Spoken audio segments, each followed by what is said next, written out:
From sex abuse to child abuse, incest to murder, the story of Fred and Rosemary West is about as disturbing as it gets. In part 1 of our series on these twisted individuals, we'll explore their traumatic upbringings, the relationships they had prior to meeting, and the odd and criminal lifestyle they chose to live. We'll also take a look at their early murders and the terrible treatment of their young children. I'm Mike. I'm Ian. And I'm Dave. If you thought that kitten you got for your 12th birthday was awesome, stick around. It's nothing compared to the pussy that Fred West received on his. This is Necronomipod. I remember on a couple of occasions, Rosemary has got an awful temper. And the one time she stabbed me in the arm with a knife because Charmaine had been annoying her. And I got the brunt of it, basically. And another time we were at the sink, I was waiting to wash my cereal bowl up. And Charmaine was being awkward again. And Rosemary took the bowl off me, swore at me, and then hit me over the head with it. And I had a cut in my head. So it was a very, very hard situation, thinking back. Before we get started, just wanted to give everybody a quick heads up that this episode contains a decent amount of child abuse, both physical and sexual, as well as rape and incest. So, as always, listener discretion is advised. We know this might not be up some people's alley of things they want to hear about, so just wanted to give you a heads up off the start. That being said, I hope you guys brought your dancing shoes or your talking shoes today, because I am hurting over here, and I'm going to need you guys to carry my ass through this episode. You gonna like nap throughout, or what are we talking about here? You might just start hearing me snore. I am so tired tonight. Right. This is the most tired I have ever been recording an episode. Wow. I don't really know why. Yeah. Might be your best one then. Maybe so. Well, yeah, some people would argue that because I'll probably be my quietest one. They're like, oh, Mike's the best when he shuts up. So we'll see. It's a very interesting story, though. One of the most perverted stories we've ever covered, I think. I would agree. There's a lot of depravity going on here. Yeah, this was interesting notes to read in preparation for the show. So But before we jump into that, go ahead, Dave. I'm sorry. Did I cut you off? No, I was going to say, are you tired from the 10,000 calorie Thanksgiving meal you had yesterday? Probably. Yeah. Yeah. How was your guys' Thanksgiving? Did you guys have good days? Ian, you load up your turkey with cranberry sauce? I did. It was good. Little green bean casserole on the side? Yeah. Sounds not great. This is people who are our patrons and heard the bonus episode. We had a deep dive into our Thanksgiving favorites. So Dave and I discovered that Ian is a big fan of cranberry sauce and green bean casserole, which I think rank at the bottom of Dave and I's list of Thanksgiving food. They absolutely do. I like green beans a lot. I think it's just the texture of green bean casserole that I don't love. Yeah, that's one part of it. That's my 2 cents. But anyway, so you guys had good Thanksgivings? Yeah. Yeah. Yeah. Small gatherings this year, but yeah, can't complain. Hey, gotta be smart. Yeah, it didn't go anywhere. Stayed home, but it was still good. Responsible citizen. That I am. I saw some people down the street were not. They had like 1 million cars at their house. That's weird. All right, so I have a little fun game for us to get started here before we get into some of this heavy shit. We're going to do one of these eliminate one. I'm going to give you 3 options, and you have to get rid of one. Wipe it from the earth as if it never existed. Okay? Yes.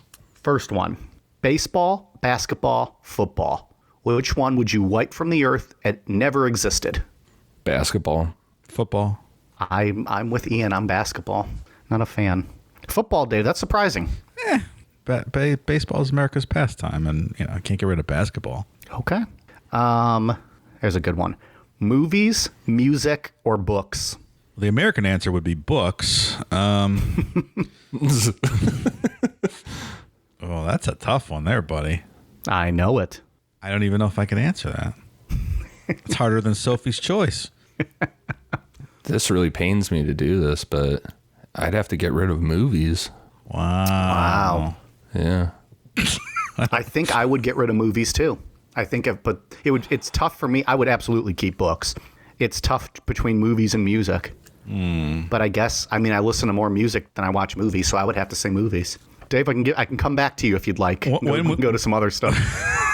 The reasonable intelligence side of me said I would get rid of movies, but I'm going to get rid of books, I think, because I'm a lazy asshole these days, and I can't get rid of movies. Wow. Made fun of Americans, then picked books himself. I'm so ashamed. All right. Hot sauce, mustard, salad dressings. One has to go. And salad dressings means all salad dressings. Mustard. Yeah, mustard. Well, me too. Clean sweep. I love mustard, but I feel like things you use it for, you can easily replace with something else and still be fine. Yeah? Okay. Here's another one. Cookies, pie, ice cream. Cookies. That's easy.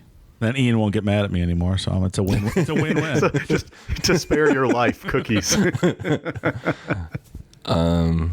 rid of ice cream. Wow, we're going to go all different because I'd say pie.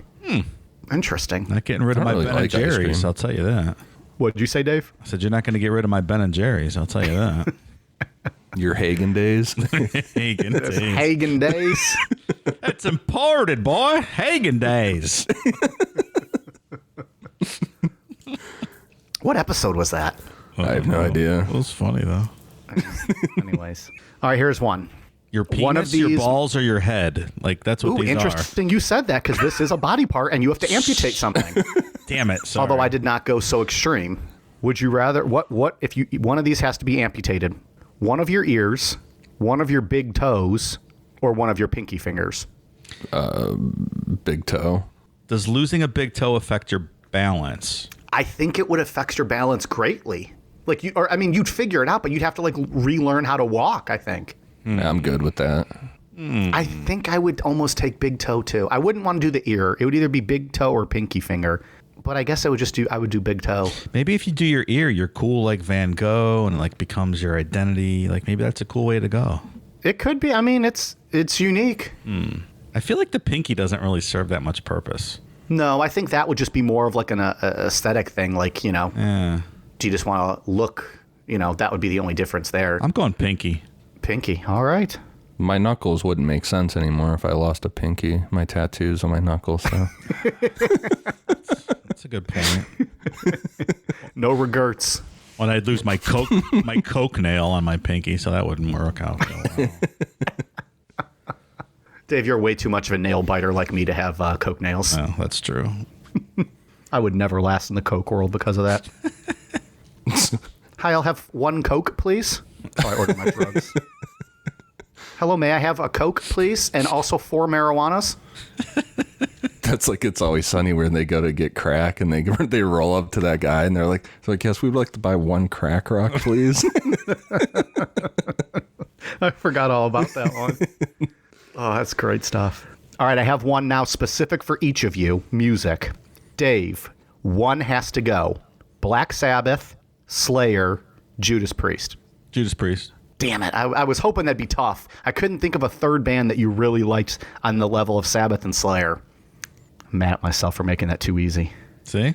All right, Ian, your 3 favorites. One has to go. Nickelback, Britney Spears, Asking Alexandria. Oh, man. Now he's like salivating. He gets to get rid of one of these forever. Is there an option for all 3 to go, or does that? I guess I'd take Asking Alexandria out of there. Wow. You really hate him. I just don't love it. You probably just didn't like him, but now you hate him because of my constant jokes about you loving them. That might be that. I don't know. They popped up on something of mine on Apple Music. I don't know what it was, but they popped up on it. I don't know when it was, but not that long ago. I'm like, I'll try it. I'll listen to these dudes again. I listen like 30 seconds. I'm like, yeah, fuck this. These guys are fucking terrible. Thumbs down the song, skip, next. All right. Well, that was all my questions, unless you guys have any that you want to do, but that was all mine. No, I don't have anything. That's all right. It's a good list. That was a good set, yeah. I stumped Dave on one, so I'm happy with that. That was a tough one, though. Yeah, you made me get rid of books. I mean, come on. Well, I don't know what to tell you, man. Everyone always says the books are better than the movies, so just get rid of the movies and read the books. I spend a large portion of my life watching film, so. I like how he says watching film. No, he sits on his couch, he eats snacks, and he watches movies all day. He's not there studying film. I'm a connoisseur of film. I go to film festivals. The fuck out of here. It's true. You every year you watch all of the Academy Award Best Picture nominees. That's true. Here's a question for you, Dave, and then we'll get into the topic. I brought this up a minute ago. Everyone always says books are better than movies. What, off the top of your head, is a movie that was better than the book? Doesn't have to be like the number one, but just off the top of your head, one that you can think of. Like, I know, like the Jack Reachers. Are those movies better? No, they are. Or like that Ready Player One? No, absolutely not. Harry Potter's? I never read Harry Potter books. Oh, okay.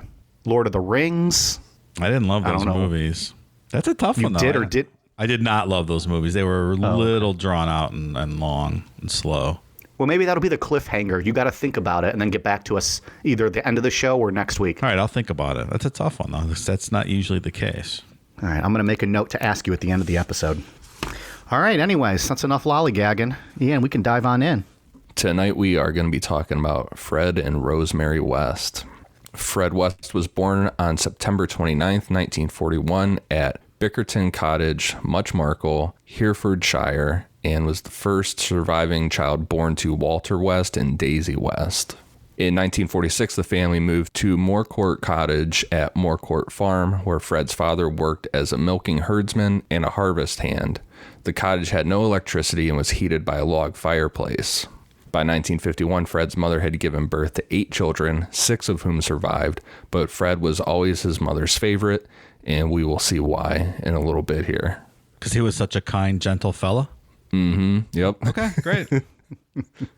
The West family was pretty isolated to themselves socially, and the children were expected to perform assigned chores, and all 6 did seasonal work. The 3 girls picking hops and strawberries, and the 3 boys harvesting wheat and hunting rabbits. Classmates were called Fred was not really smart, didn't really care about school, and was always in trouble. Early on, Fred developed a habit of stealing things, which is pretty common for serial killers. He dropped out of school in December of 1956 at the age of 15 and initially started working as a laborer on the Moorcourt farm. Is that one of the McDonald triad features? I don't think we've talked about that in a while. No, but it pops up with a lot of these guys. A lot of thieves, and they're not real good at it too, right? Yeah, they're usually shit at doing it. Yeah. What is the McDonald triad again? Every time we talk about it, we joke about McDonald's. It's bedwetting, fire starting, killing animals. and what else? Yeah. Is that okay? But someone, after the last time we spoke about it, someone messaged us and said that they've actually been re-looking at that and kind of like adjusting it in recent years. That maybe that's not as accurate anymore. I don't know. Yeah, the one that pops out in my mind that we've done an episode on already is Jerry Brudos. He loved to steal stuff. Mm. So, Mike, what would you add to the McDonald triad? Would you replace one of the which 3 of the McDonald triad would you take out based on your extensive knowledge of serial killers now and add in its place? I think I would take out the fire starting. I would take out the fire starting and the bedwetting, and I would replace them with people who shit on Nickelback and people who aren't sophisticated enough to understand NASCAR.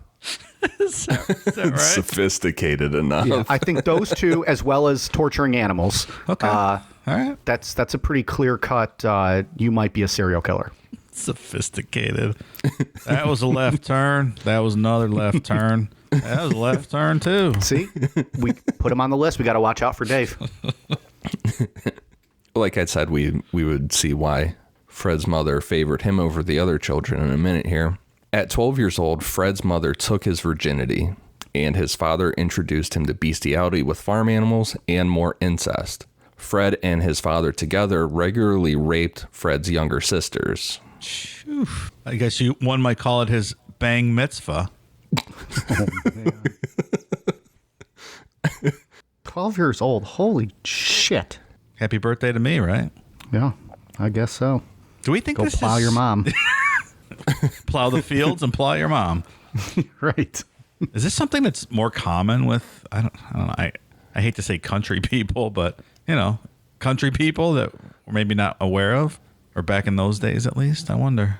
I mean, they're very self-isolated. Like we said a little bit ago, they were very isolated from the rest of the community. So growing up, Fred would have had this was completely normal to him. He didn't have any outside influence saying, hey, you shouldn't be banging your mom. Yeah. When this is all you know. Or raping your sisters. Yeah. If it's all you know, it seems normal. Shortly after his 17th birthday, Fred bought a motorcycle and 2 months later suffered a fractured skull, a broken arm, and a broken leg in the accident. He was unconscious for 7 days and walked with braces for several months. That's something that I would put in the McDonald triad because replace it with either bedwetting or fire starting, because it seems like almost all of these guys have had some form of a head injury as a child or early on, like teenage years. Yeah, that's right. Didn't we just covered that with Dahmer, didn't we? Dahmer had the hernia thing, the hernia Gacy surgery. Just in and out of like health scares. Yeah, that's what it was. It was Gacy got a head injury, I believe. Yeah, Gacy had a head injury. Son of Sam had a head injury. We haven't covered Henry Lee Lucas yet, but he had a significant head injury. A lot of these guys had some traumatic head injury at some point. Well, Mike, you're a Bundy expert. Did good old Ted ever have any head injuries? Well, I don't want to spoil. We'll wait for those episodes. Fair enough. Yeah, we'll wait. Because of this incident, Fred developed an extreme fear of hospitals and started to show fits of rage. 2 years later, Fred suffered another head injury when he groped a girl on a fire escape outside of a local youth club, and she punched him in the face, knocking him down 2 floors. Good for her. Yeah. Fuck his ass up. If I had the rights cleared, I would play Chris Tucker right now. You got knocked the fuck out, man. Wow. Speaking of, you said he had a fear of hospitals. Do you guys have any like irrational phobias of anything? Because when it said hospitals, it reminded me, like, I'm not afraid of hospitals, but I have this really weird phobia of stretchers. I've never been on one in my life, but I can't go near them without being very uncomfortable. Wow. Like as a kid, I would never like, you can go like tour like the fire department or whatever, or like they let you go in like the ambulances. I could never do that because I would not get close to a stretcher. I will not do anesthesia for anything. Really? Yeah. Never had like it a done. phobia of just being put under, like you don't want to be unconscious. Yeah. Without getting into like a whole deal, just based on a car wreck that I was in, I've ignored a surgery that I was supposed to have back when I was 16 in my shoulder because I just will not be put under for it. So I just live with it. And it also stopped you from being a world champion cage fighter because you're afraid to get knocked out. It did. That's the only reason why you're not a world champion cage fighter. That's what it was. Yeah. That was it. Dave, anything, or are you just Mr. Brave over there? I don't like insects or bugs. Not really my thing. Okay. It's very. And apparently you have a phobia of books, and that's why you got rid of them. I knew I was going to regret that one. I'm a big bug pussy. I don't like bugs. That's the one area I feel brave in because I'm not at all afraid of like insects or spiders. So like if someone's like freaking out, I have no problem just going over there and like smacking it with my hand to like kill it or, get something out of there. Good for you. It's the one area I can feel maybe halfway like a man about. Let me have it. In June 1961, Fred's 13-year-old sister, Kitty, told her mother that Fred had been raping her since the previous December and had impregnated her. Oddly, his parents turned him into the police for this, and I say oddly because this is behavior that his father taught him. He was arrested, and Fred freely admitted to the police he'd been molesting young girls since his early teens and asked, quote, "Doesn't everybody do it?" I got a clip here of Fred's father asking him about it. Who taught you how to do this stuff? You, all right? I learned it by watching you. See, he learned it by watching him.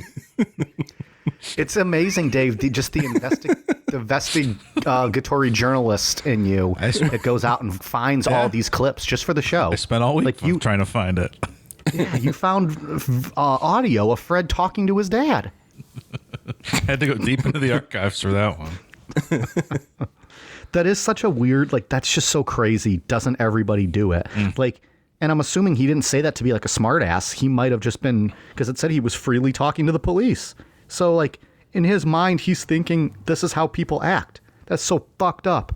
Yeah, country bumpkin, no access to the outside world. Him and his dad are banging his sister, raping his sisters. Mom's banging him. He doesn't know any better.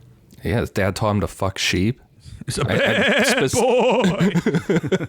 I mean, specifically, Fred said that his dad taught him to hold the back legs of a sheep down with your boots a certain way to fuck them, and they can't get away. Oh. I mean, so where's this guy supposed to go in life? Yeah, sure. Not making excuses for him. He's still a piece of shit. But yeah, this is, as for looking at this as like, this is the way this kid was raised. That's fucked. He was tried for this on November 9th, 1961, and because Kitty ended up refusing to testify, the case collapsed. Much of Fred's family disowned him, and his mother kicked him out of the house, so he moved in with his Aunt Violet. Also, I found a little-known fact that she went on to have that kid, and that kid ended up starring as Jason Voorhees in the original Friday the 13th. No special effects were needed at all. No makeup. Nothing. Kid was kind of choked on my drink. Semi-famous movie star. Which in Ian and I's world wouldn't exist anymore. Because we kicked movies to the curb. That's true. You go read the encyclopedia, fellas. I'm going to go watch Friday the 13th. You know what? Damn it, I will. A year after this, Fred became reacquainted with a woman named Catherine Bernadette Costello in September of 1962 when he was 21. He had first met Catherine at a much-marked dance hall in 1960 and dated her for several months before she returned to Scotland. Catherine was pregnant by an Asian bus driver at the time she started dating Fred and relocated from Glasgow to England due to members of her family not being happy with her being pregnant with a mixed-race child. She married Fred on November 7th, 1962, with the only member of Fred's family attending being his younger brother, John. That's the only one he didn't rape. Right, pretty much. That we know of. That we know of. The couple initially lived in Fred's aunt's house, then moved to Coatbridge, where Fred worked as an ice cream truck van driver. That's not a good perfect. Yeah, he should be selling treats to kids. Hey, it's the good humor man, Fred West. Catherine's daughter, Charmaine, was born in March of 1963, and to explain the child's mixed race, Catherine and Fred claimed that she had suffered a miscarriage and Charmaine was adopted.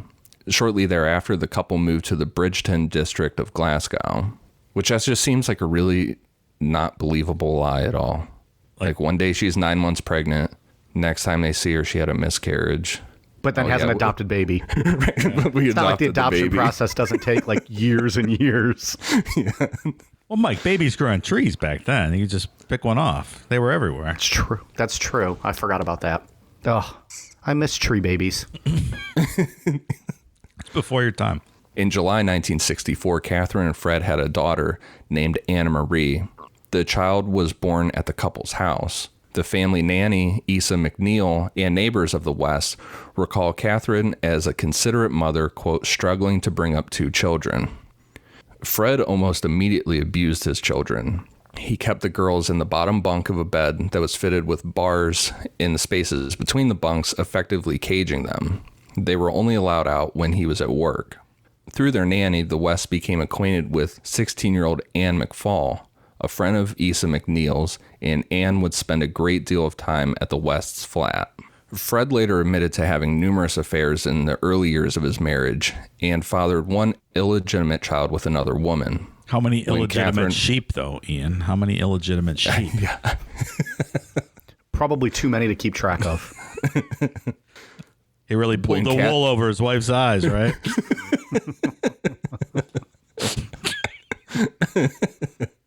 When Catherine found out, she began an affair with a man named John McLaughlin. When Fred found the two together, he punched Catherine. In response, John punched Fred, who drew a knife and grazed John's abdomen.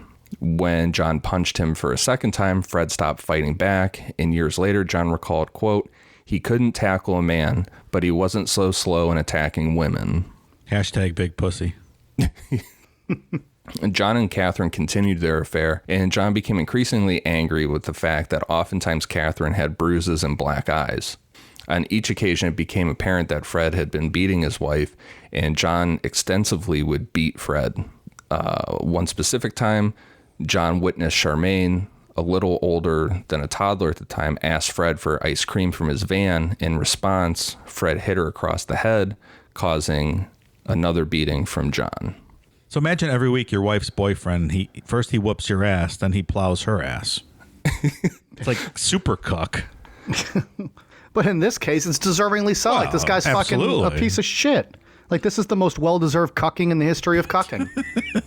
This is a really odd dynamic here with these two, because she's still staying with Fred, but pretty much openly having this affair at this point, to the point where this John McLaughlin guy's around enough to see Fred hitting his kids and then beat Fred's ass for it. It's really weird. Right. Hey, Fred, take a hint. Stop beating your kid, and this guy's not going to keep beating your ass. On November 4th, 1965, Fred accidentally ran over and killed a small boy in Glasgow with his ice cream truck van. Fred was cleared of any wrongdoing by the police because they determined it to be an accident, but he feared the response from the community, so in December he moved back to Gloucester with Charmaine and Anne Marie, renting a caravan at the Timberland Caravan Park in Bishop's Cleeve, which I guess over there in the UK, a caravan park is like a trailer park here. Yeah, right. So he took the two girls with him and left Catherine behind at this point. Yeah, that seems responsible. Let him go with the abusive father. A little while later, in February 1966, Catherine joined him, accompanied by their nanny, Isa McNeil, and Isa's friend, Anne McFall, who also moved into Fred's caravan. Shortly after the move, Fred found employment driving a lorry for a local abattoir. For our American friends, a lorry is a truck, and an abattoir is a slaughterhouse. See, they would have known, Dave, but you got rid of books, so they're not smart anymore. You should have read them before I banished and burned all the books. No, I was going to actually say the rule was you erase their entire history, like books never existed. Oh, well, that was going to be if you guys asked. Well, I was going to, because if you guys were going to ask, because like I didn't want you to be like, well, I could, I'll get rid of movies because I could just go back and watch old ones. But no, my point was they never existed. Oh, well, I'm changing my answer. I'm getting rid of music, and I'll have books, and I'll just watch concert films and movies. So, gotcha. How about that? But music didn't exist, so there is no concerts. Damn it. I tried to sneak that. Anyways, one by we keep going back. People are like, what the fuck? Move on, assholes. By early 1966, Fred had begun to show dominance and control over all three women. He was prone to violent mood swings, and Catherine and Isa typically were on the receiving end. At this time, he also started to sexually abuse Charmaine and encouraged Catherine to turn to prostitution to bring in more money. Finally having enough, Catherine called John McLaughlin, begging him to rescue her, Isa McNeil, and her children. Together, John, Catherine, and Isa came up with a plan. John and Isa McNeil's boyfriend, John Trotter, would secretly drive to Bishop's Cleeve in John McLaughlin's car and discreetly take Catherine, her children, and Isa back to Scotland. Now, somehow through this whole process of Fred sexually abusing this child, Charmaine, beating Isa and Catherine, Anne McFall became infatuated with Fred. What's not to love, right? Right. When you say it like that. And Fred promised to marry her. And it's likely that she informed Fred of the plan as he arrived at the meeting time, and an altercation ensued between Fred and John McLaughlin, resulting Wait, let me guess. John beat his ass again. Yeah. Yep, pretty much. He was holding on, Fred was holding on the children, Charmaine and Anne Marie, while John McLaughlin was beating his ass. God. Police were called, and McLaughlin, Trotter, Isa, and Catherine left, with Fred threatening to kill Catherine if he ever saw her again. So he left the kids with him, huh? Yeah, I don't understand that. The kids were left with him and Anne McFall. Whew. That's rough, man. And I like how when they're leaving, though, tough guy Fred, he's only threatening Catherine, not saying shit to John. Was Catherine aware of the abuse from Charmaine at this point? Do you know? I'm not completely clear. I don't know. Yeah. Interesting. It wasn't like Catherine just completely left these kids behind, because she would frequently travel to England to visit Charmaine and Anne Marie while they lived with Fred at Bishop's Cleeve. Despite initially maintaining her friendship with Anne McFall, Catherine soon began to resent her and hated her being around her daughters. On October 11th, in an act of resentment, Catherine stole some belongings from Fred's caravan and returned to Glasgow. She was arrested the following month and returned to Gloucester to face trial. On November 28th, Catherine was sentenced to 3 years probation. After the trial, Anne McFall moved into the caravan at the Timberland Caravan Park, and Catherine alternated between living with Fred and returning to Glasgow. So after all this, Catherine is back living with Fred, part-time at least. Crazy. Letters Anne McFall sent to her family and East McNeil in Glasgow between 1966 and 1967 show that she believed a relationship with Fred could offer her a better life than she had experienced in Scotland, and she tried to talk Fred into divorcing Catherine so that he could marry her. Because from what I read, Anne McFall did not have a great life before she met up with Fred West. She was came from a very poor family, just wasn't great, so she didn't see Fred how everybody else, someone from a normal upbringing would see Fred. Right. Which is sad in itself. Yeah. Well, so that's her reasoning, but that still doesn't explain, Ian, why you think Jodi Arias is marriage material. What's your excuse, Pally? I'll save that for a later time. I wasn't actually looking for an answer. No need to go into any of those explanations. Jodi Arias available back in the archives. The Patreon archives. Yeah. I thought we released it, didn't we? No, sir. Oh, I thought we released that one afterwards, like to the public. Or did we recorded that one because we released something? Either way, whatever. All right, well, if you want to hear it, patreon.com/Necronomipod. It's a good one. Jodi. It is one of maybe our best bonus show. In July 1967, Anne McFall, now age 18 and 8 months pregnant with Fred's child, vanished. After an argument, Fred stabbed her to death. Fred then decapitated her, removed her kneecaps, fingers, toes, and cut the baby from her stomach. He then discarded the body, and Anne was never reported as missing. Did he keep the baby? Like alive he cut it from her? No. Oh. No, the baby did not survive. Yeah. What's the point of cutting someone's kneecaps off? Like, I've never heard of that before. That's a new one. That seems odd. Yeah, we're going to see this. The kneecaps, fingers, and toes are, for whatever reason, Fred likes removing those. Maybe for keepsakes. And the kneecaps aren't like, he doesn't like cut, like dissect or, like dismember, like cut them out. He pops them out. Oh, God. I think it's all that time working at the abattoir taught him how to do that. Oh, I bet, yeah. The following month, Catherine returned to live with Fred, and the couple relocated to the Lake House Caravan Park. Their relationship initially improved, but Catherine left the following year, again leaving the children in Fred's care. On these occasions, when Fred had no woman to supervise and care for the girls, he temporarily placed them in the care of Gloucester Social Services. I'm going out tonight. Let's take them to Children's Services. Yeah, right. I don't know how that works. You can just pick your kids back up from social services. Like free daycare. At this point in the story, this brings us to Rosemary Letts.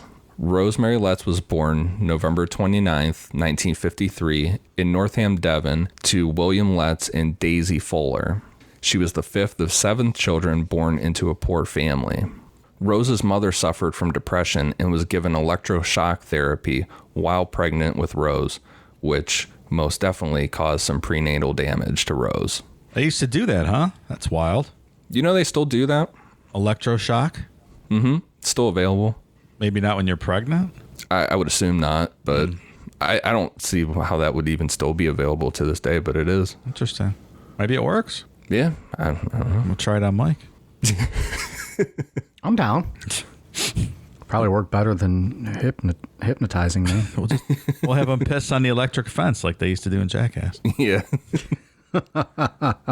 Rose was nicknamed Dozy Rosie by her family because she was, quote, slow.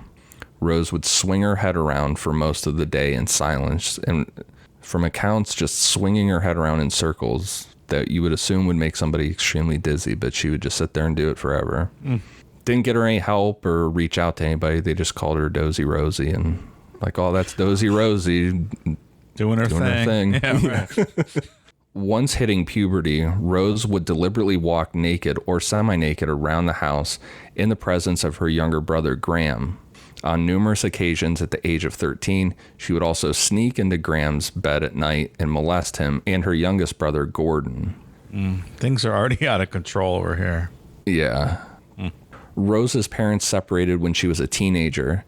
She lived with her mother and attended Cleve School for 6 months, and later moved in with her father at the age of 16. Her father, who suffered from schizophrenia, was extremely violent and repeatedly sexually abused Rose and her oldest sister, Patricia. The incestuous relationship between Rose and her father would last well into her meeting Fred West. Is there anyone in this story who's not a sexual abuser? The sheep. I mean, come on. So it seems like another case, just like Fred, of growing up in this, so things seem normal to you. We'll be right back. Is there something interfering with your happiness? Something keeping you from achieving your 2020 goals? Let's face it, these are certainly trying times. From being cooped up inside your home to wondering how you're going to pay next month's bills, we're all experiencing some form of stress or strain on our mental health. And for that, BetterHelp is here for us. BetterHelp is an online mental health provider that will assess your needs and match you up with your own licensed professional therapist.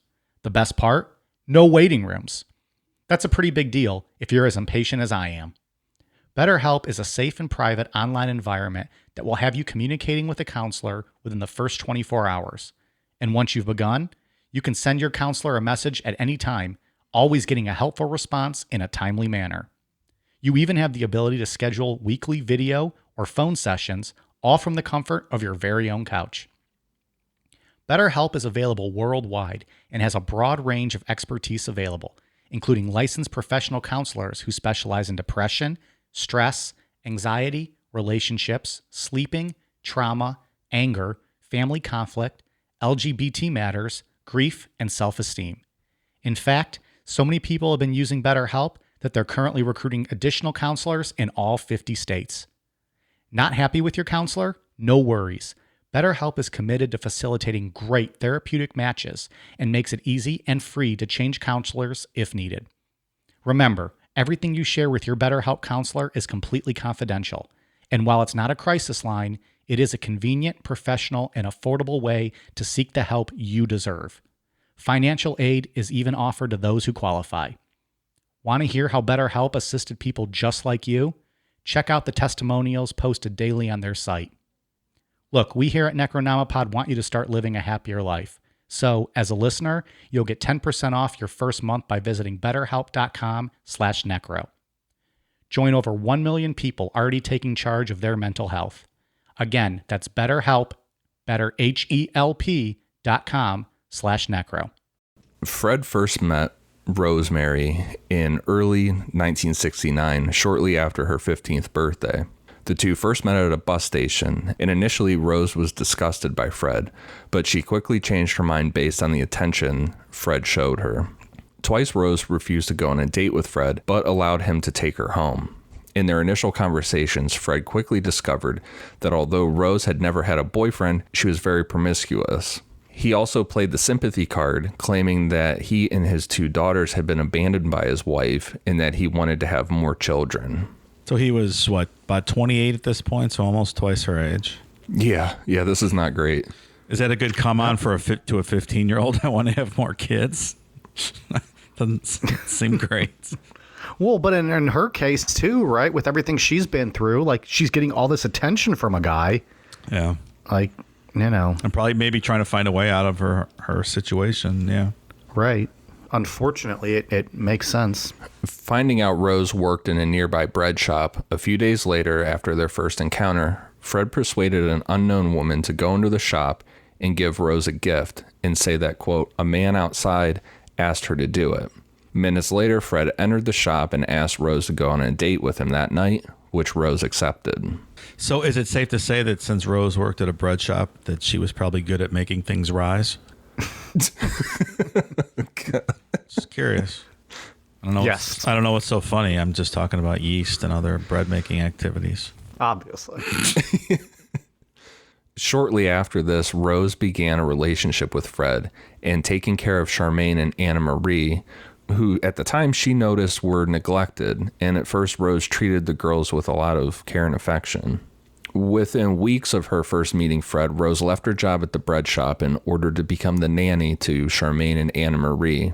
This decision was made with the agreement that Fred would provide her with enough money to give to her parents on Fridays to convince them she was still working at the bread shop. Several months later, Rose introduced Fred to her family, who were not fans of Fred at all. Rose's mother, Daisy, immediately realized that Fred was a pathological liar, and her father, Bill, threatened Fred and promised to call social services if he continued to date his daughter. Look here, Freddie. Only I get to fuck my daughter, not you. Yeah, that's what I'm saying. Why is Bill getting on his high horse here calling social services? Only one of us gets to have Rose, and it ain't you, Fred. Bill's getting cucked by another guy over his own daughter. Oh, my God. This is an awful story. It's sad when cucking is the most wholesome part of this entire story. Yeah, right. When Rose's mother heard that Rose planned to get married to Fred, she contacted social services. In response, Rose was placed in a home for troubled teenagers in August of 1969 and only allowed to leave under controlled conditions. When allowed to return home to visit her parents at weekends, Rose would sneak out and visit Fred. So they weren't keeping a very good eye on her.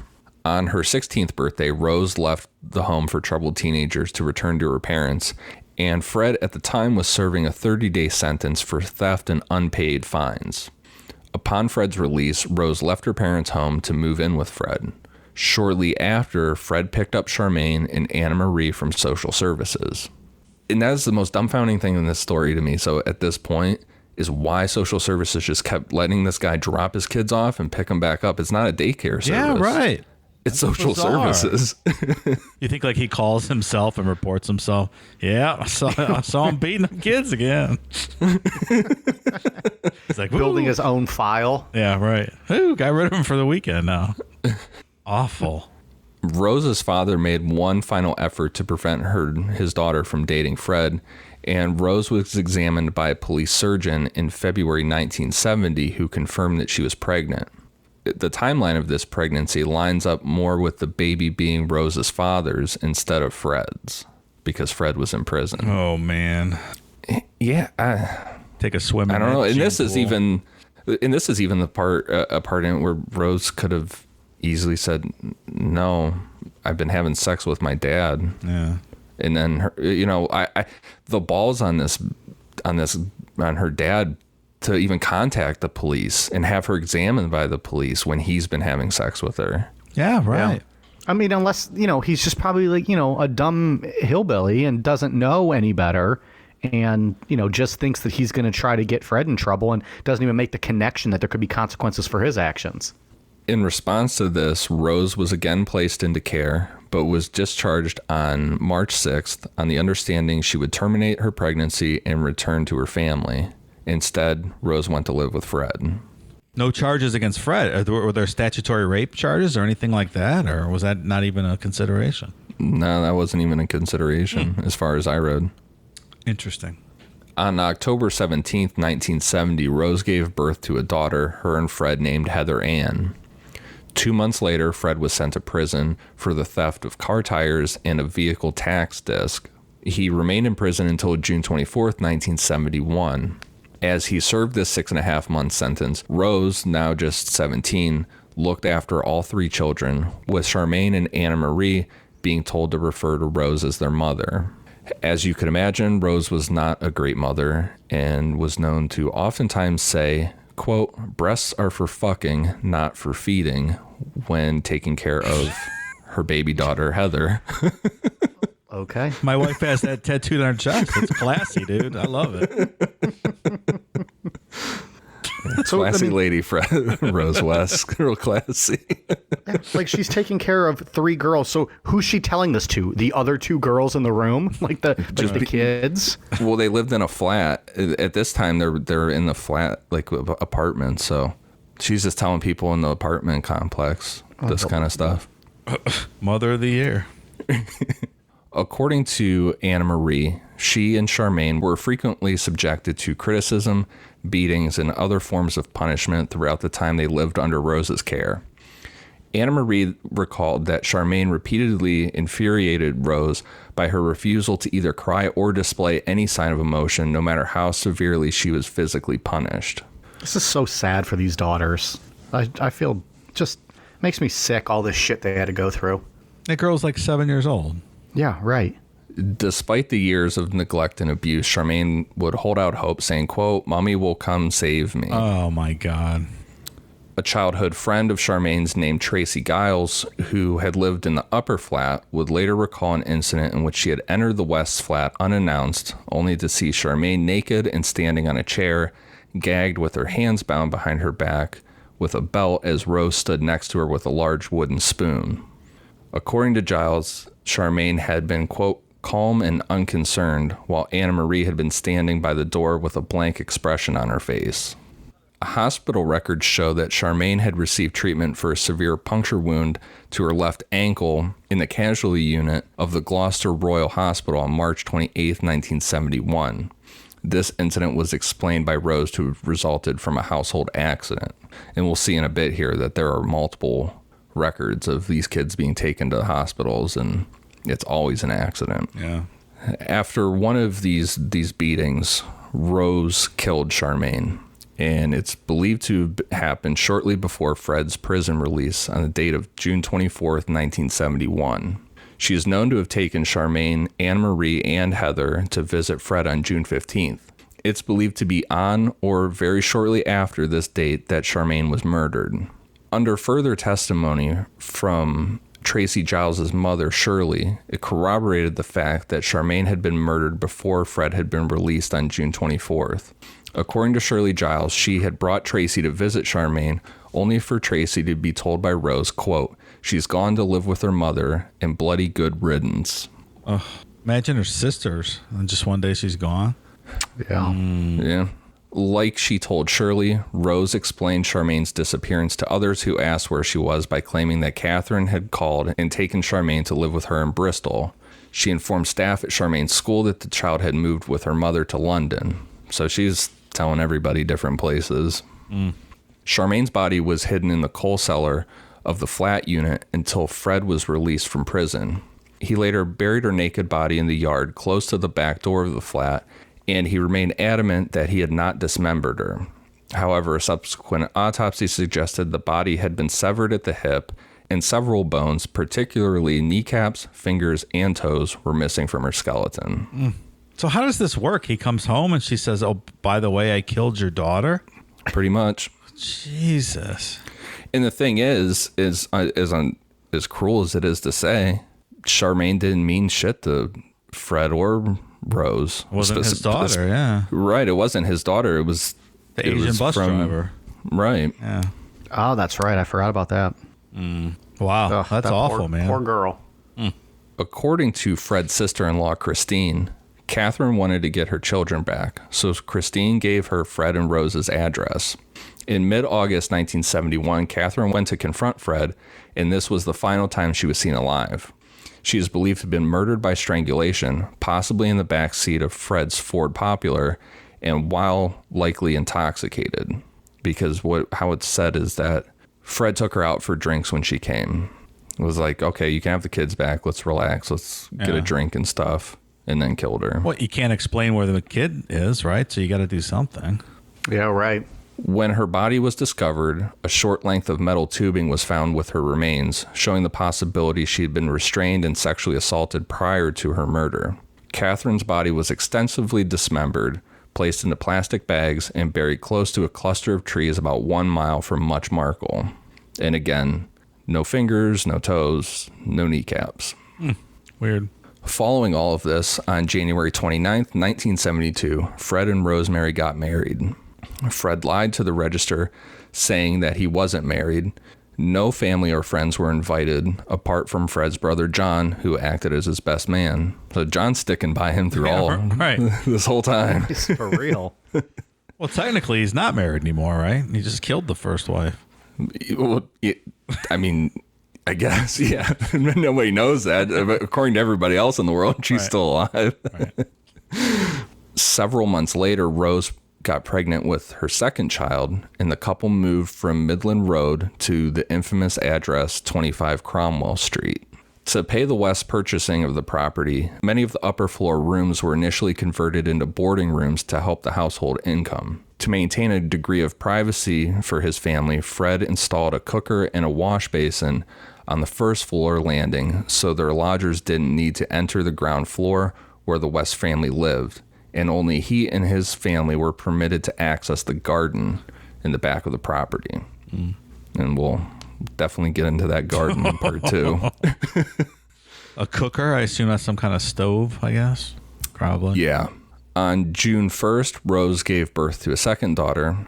The date of her birth led Fred and Rose to name the child May June.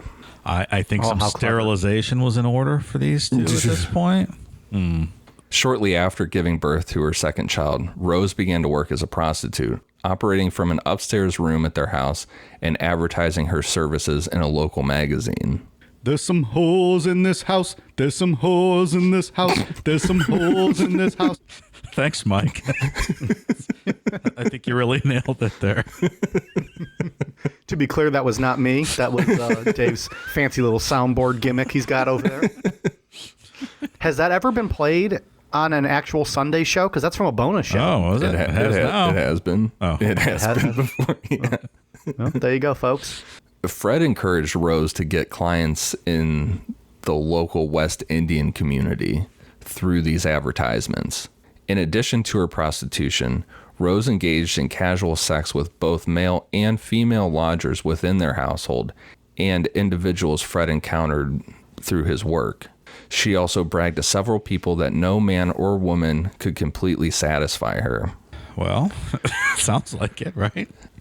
Some postpartum prostitution, Mike. Alliteration gold, am I right? I mean, it gave me an alliteration boner. When engaging in sex with women, Rose would gradually increase the level of brutality to which she subjected her partner, with acts such as partially suffocating her partner or using increasingly large dildos. If the woman resisted or expressed any pain or fear, this would just be even better for Rose, who would typically ask, quote, "Aren't you woman enough to take it?" So she just got off on hurting people. Yeah. To many of these women, it became clear that Rose and Fred took pleasure from taking women beyond their sexual limits, typically in sessions involving bondage. To build on these fetishes, they created a large collection of bondage and restraining devices, magazines, and photographs, later expanding this collection to include videos depicting bestiality and graphic child sexual abuse. I used to have a good bestiality video. Yeah. It was called Rover. What was it called? Rover, Trigger, Fido, and Friends, I think it was called. It was wild, dude. I thought you were making a joke. You're fucking serious? Oh, yeah. Oh, yeah, I thought you were joking too. It was from like East Germany or something, like wacky stuff. Why did you own this video? I don't know. I forget where it came from. It's just like old. I mean, I'm not one to kink shame, but a little bit I want to kink shame here. It's not really a kink. It was funny, but I didn't. Well, I'm just saying, you own the video, man. I don't know. Somebody borrowed it, and I never got it back. I don't know what happened to it. They really liked the video. We're talking like 30 years ago, but it was like, I think it was horses and a German Shepherd. What else was in there? An eel. I think the girl had an eel giving it to herself. Oh my gosh. That was wild.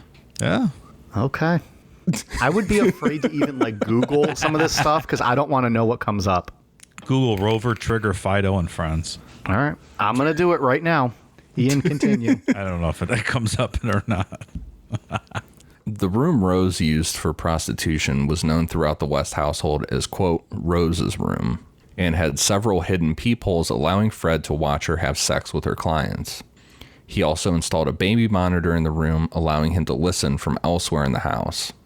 The room included a private bar and a red light outside the door to warn when Rose was not to be disturbed. Rose carried the only key to this room around her neck, and Fred installed a separate doorbell to the household, which Rose's clients were instructed to ring whenever they visited the house. He was all about it. He loved every second of it. Yeah. He was cuck positive. He was. I mean, that's the true definition of it. If this guy's getting off on it. Yeah, for sure. By 1977, Rose's father had come to tolerate her being married to Fred and kind of developed a respect for him. A good job pimping my daughter out. Slapping him on the back. Good job. Together, he and Fred opened a cafe that they named the Green Lantern, which very quickly went out of business. When Bill Letts discovered that his daughter Rose was working as a prostitute, he would also visit 25 Cromwell Street to have sex with his daughter. Stop it. It is quite possible that is the most ridiculous sentence, Ian, you have ever said on the show. When Bill Letts discovered Rose's prostitution, he would also visit to have sex with his daughter. Oh, my goodness. Yeah, usually when we've had stories with sexual abuse, like incest stuff, it stops at a certain age. And Sure.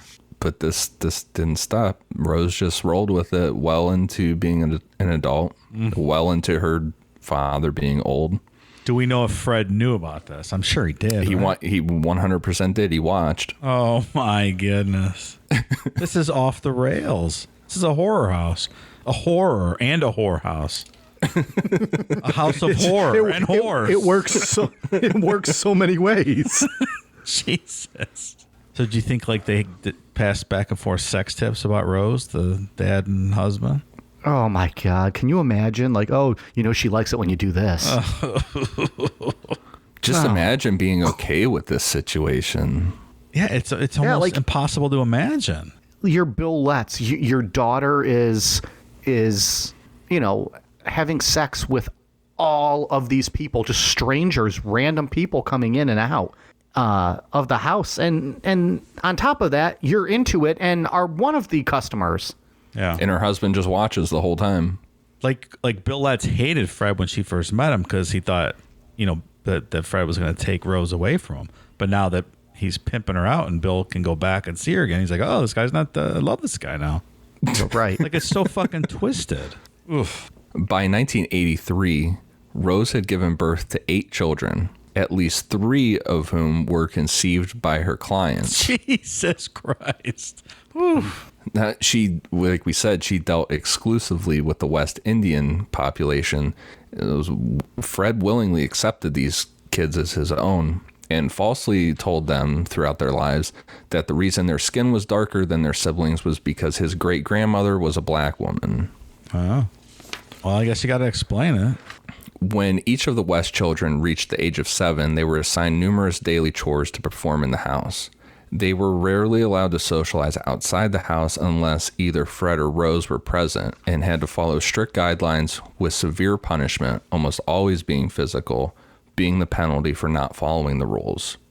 And I would assume that them not being allowed to socialize unless Fred or Rose were present so Fred or Rose could watch what they were saying.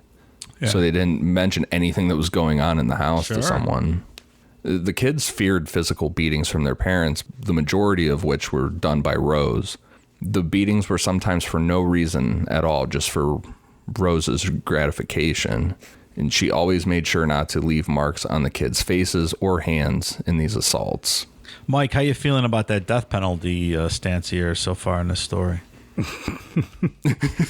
I mean, I'm still not for the murder of people.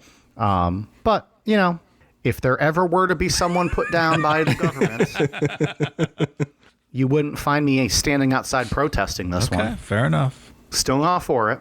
Heather and her younger brother, Stephen, both ran away from home, but returned to Cromwell Street after several weeks of sleeping outside or staying with friends, and both were beaten when they returned home. Between 1972 and 1992, the West children were admitted to the Accident and Emergency Department of local hospitals 31 times. And the injuries were always explained as accidents and were never reported to social services.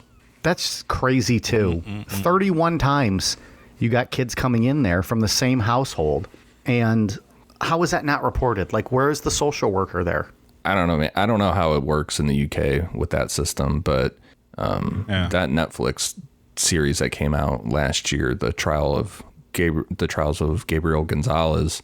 It's shocking how many flaws are in the children's services system in our country. Oh, it's so. Well, they ended up charging those people, didn't they? A couple of them. Yeah. Some of 4 of the social workers ended up getting charged for that, but they were ultimately acquitted. Yeah. I think it says a lot about their social system when you had fucking Fred dropping his kids off every weekend, and them not raising an eyebrow to it, and then sending them right back with him. But if the hospital somehow could have spoken with social services, they could have been like, "Oh, Fred, we have a huge file on that guy. He drops his kids off here all the time." Maybe something could have been done.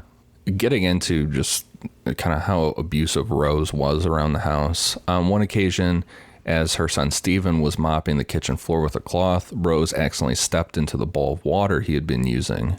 In response, Rose hit the boy over the head with the bowl and then repeatedly kicked him in the head and chest as she shouted, quote, "You did that on purpose, you little swine." On another occasion, Rose became furious about a missing kitchen utensil, then grabbed a knife she had been using to cut a slab of meat, repeatedly giving light cut marks to her daughter May's chest until her rib cage was completely covered in small cuts.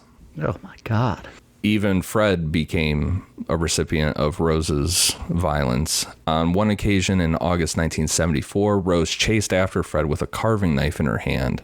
Fred was able to slam the door shut, which he ran into, as Rose lunged at him with a knife, resulting in the knife being stabbed into the door and 3 of Rose's fingers sliding down the blade, almost completely cutting them off. In response, Rose calmly wrapped her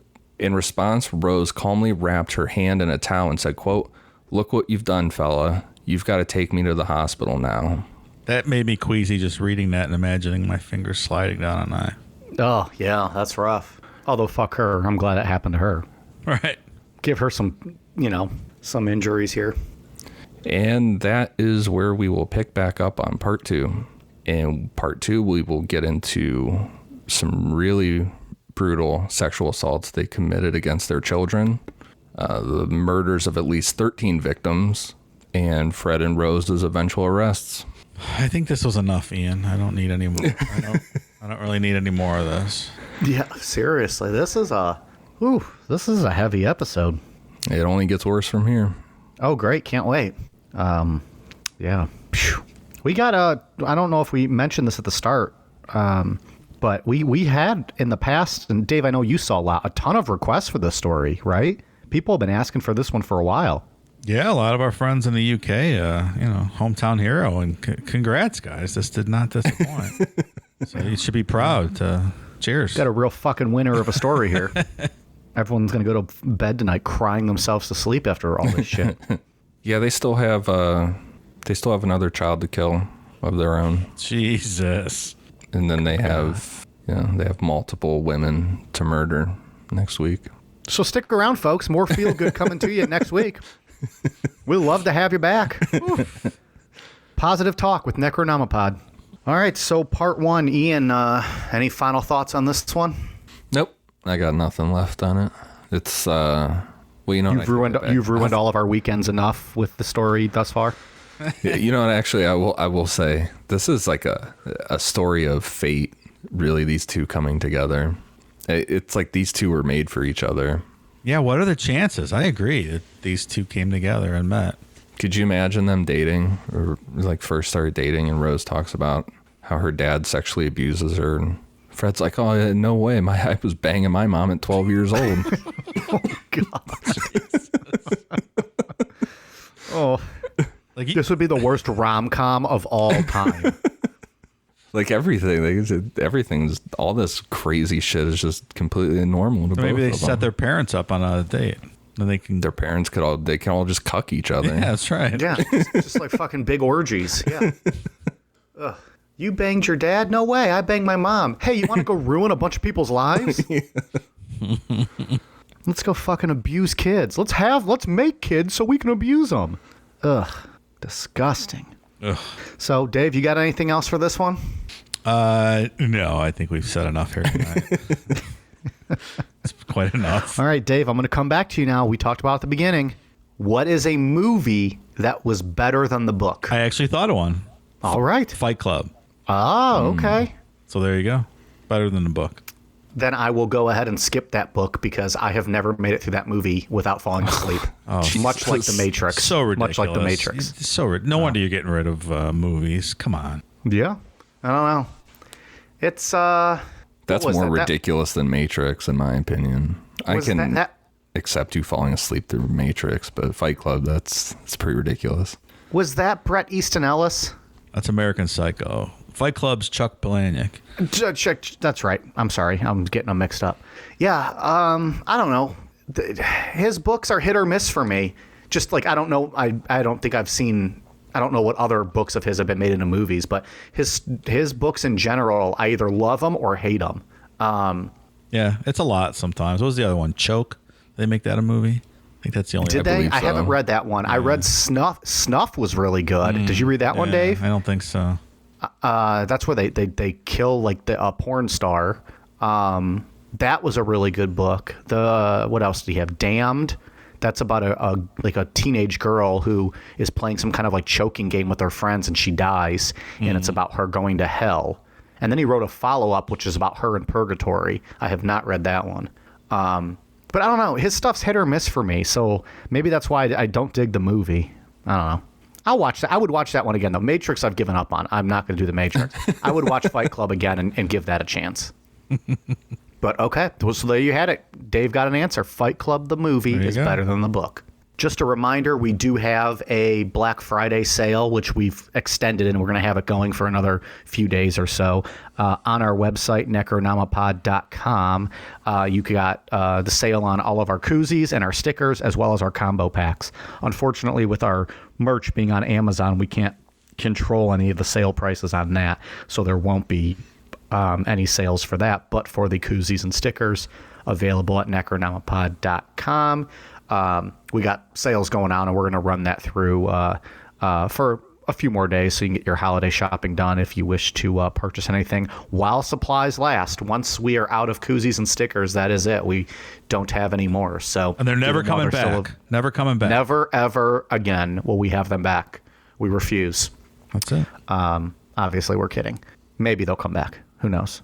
Maybe new designs. So if you want these specific designs, you better get them while they last. All right, let's jump to Patreon. Got some shout outs here. First, a couple of makeup ones that I need to do. I mispronounced a name, I think last week or 2 weeks ago. So a shout out to Austin Dakin. Thank you very much. And then also Ricky Rivera. Appreciate you guys signing up for Patreon and showing us some love.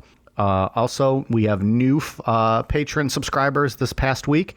Thank you very much to Kristen Robbins, Leanne Abrams, Kylie Wright, Kale James, Reza Blackmore, Anna Hook, Heather Phillips, Kristen Ashmead, Daniel Griffin, Taylor DeVore, Jasmine Nickel, Tyler V, Jordan Vinish, Let Hate Save You, Joshua, Vanessa Mananice, Workhorse, Jeffrey Royalty, Tyler Thornton, Becky Poff, Jenny Eustace, Jen, Kimberly Dixon, and Linda Nyberg. Appreciate you guys very much. We are at patreon.com/necronomapod. Ian, what do you got? For iTunes, I have one for Rach Bag, Danny Mason, and Mick Rex. Thank you guys for the awesome reviews. All right, Dave, what do you got for us? Well, in the bad review corner this week, I got a couple of folks to talk about. First, I know this one. It just reminded me what this one is. So first up, we have from TV Binge Kid. The review's titled Nope. That's it. Tried 3 episodes. Hard nope.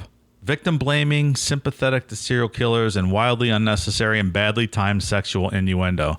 Nothing to see here, which I would disagree. Our comedic timing is impeccable, sir. Impeccable. Literally all 3 things that fucko said are not true. That literally all 3. He must live in Dave's world where there's books don't exist. Yeah. All right, so this next one comes to us from MDNKSJSJ, and it's titled NNN. All right, so this winner's off to a real good start here.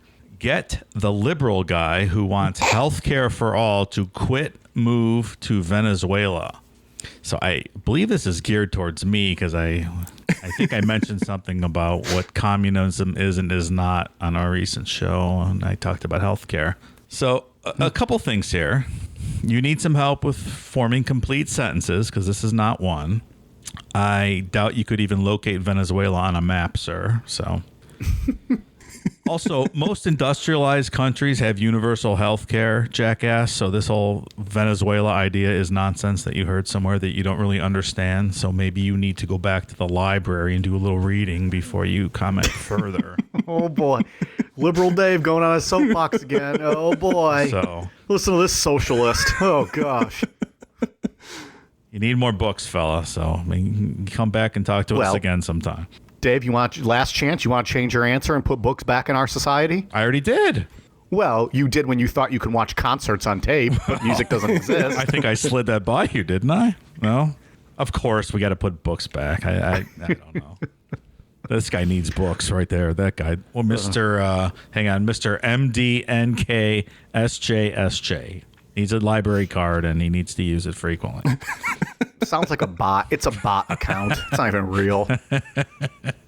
Anyways, all right. You got anything else? Is that it for this week? Just those two? Just those two. 2 1-stars. So thank you very much for playing. Good stuff. Yeah. Well, As soon as I read that one, I'm like, oh man, this is gonna be good. He likes the Venezuela. He should go move there. Un-American fella. You want to give health care to people? Move to Venezuela. Go live with Hugo Chavez. and it's not even like you went on a tangent about anything. Like, we don't even really do that on this show. So whatever you said really ruffled some feathers. Well, it's just a ridiculous thing. How dare you care about people receiving medical treatment, Dave? My God. Communist bastards. Let them die in the street if they can't afford health care. You ain't got a job with health care, get you a new job, commie. Oh, man. Amazon.com/Necronomipod if you want any of our merchandise. We have plenty of t-shirts, sweatshirts, hoodies, long sleeves, zip-ups, tank tops, all of that available there. New logos dropping every now and then, and we try to let you guys know when there's new logos posted up there, but check it out. Lots of good stuff available for your Christmas holiday shopping needs. Patreon.com/Necronomipod if you wish to become a patron. We got 3 bonus shows a month. They are all a lot of fun, and we tend to be a little bit more relaxed on those, and if you can imagine us being more relaxed and goofy and having a good time. But we've got a lot of good content on Patreon, and we are on the socials at YouTube, Twitter, Facebook, Instagram at Necronomipod. Give us a follow or a like or a retweet or whatever you do on those socials. And then again, the Black Friday sale at necronomipod.com under the merch tab. Go check that out. Stickers and koozies on sale right now while supplies last. I think that about covers it. Such a feel-good story tonight, and we'll be back next week for part 2 of this Rager. All right, you guys ready for a cool down beer? Cheers.